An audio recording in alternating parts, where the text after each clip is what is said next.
اكبر مشكله بتقابل اي مربي فراخ انه ما بيكونش عارف الاستخدامات الصح للمضاد الحيوي، وانا النهارده جاي لك بمضاد حيوي اسمه التيروزين. وطبعا كلنا عارفين او نسمع حتى على الاقل عن التيروزين، وكلنا عارفين ان التيروزين من افضل المضادات الحيويه اللي بتشتغل على الجهاز التنفسي. وانا جاي النهارده عشان اشرح لك باختصار واقول لك امتى بنستخدم التيروزين وامتى ما ينفعش نستخدمه، والاثار الجانبيه اللي ممكن تعود علينا لو استخدمناها بطريقه غلط.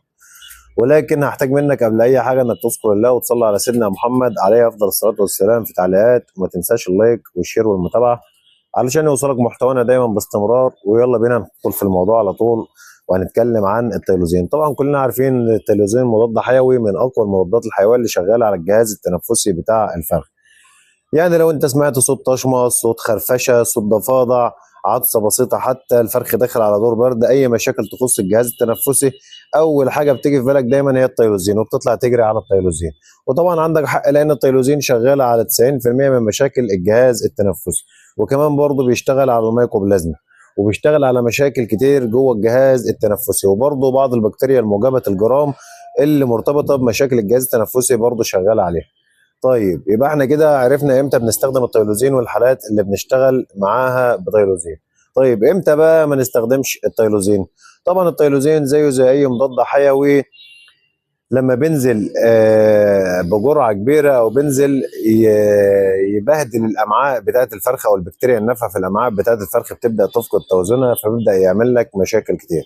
وبرضه احنا لما قلنا دلوقتي ان التيروزين شغال على المشاكل التنفسيه، فما تجيش مثلا انت تشوف اعراض طشمه بتاعه فيروس ولا حاجه وتيجي تقول انا هحط تيروزين عشان اعالج المشكله طالما في طشمه او في مشكله في الجهاز التنفسي.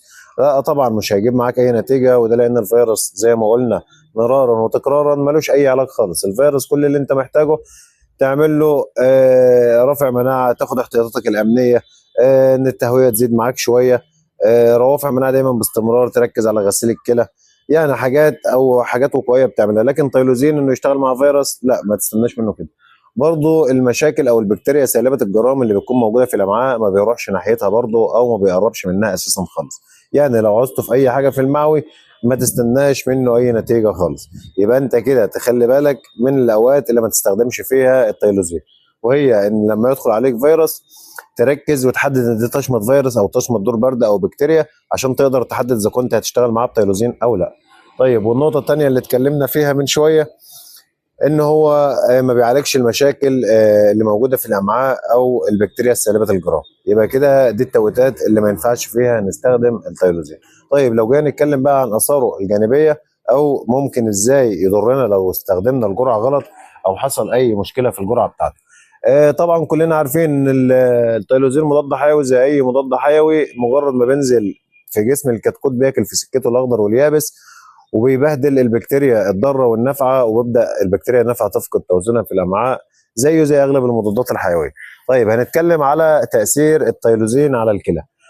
التيروزين تاثيره على الكلى بيكون يعني مش قوي جدا، او ما بيأثرش على الكلى بشكل ملحوظ زي باقي المضادات الحيويه، او بمعنى صاحب البلد زي ما بنقول بيكون خفيف او حنين على الكلى، مفيش منه مشاكل. ولكن لو عندك مشكله في الكلى فاي مضاد حيوي ايا كان هيأثر او هيزيد او هيزود معاك المشكله.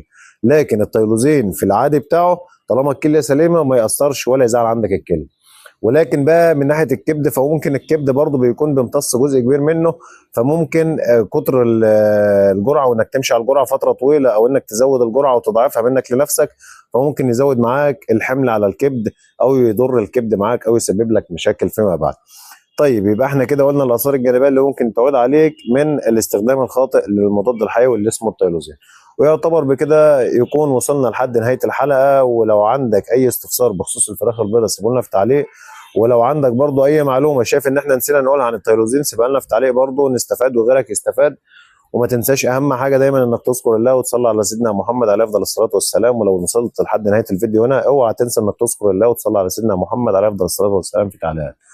استنونا كل يوم في فيديو جديد ومعلومه جديده. اخوكم ابو نوح، والسلام عليكم ورحمه الله.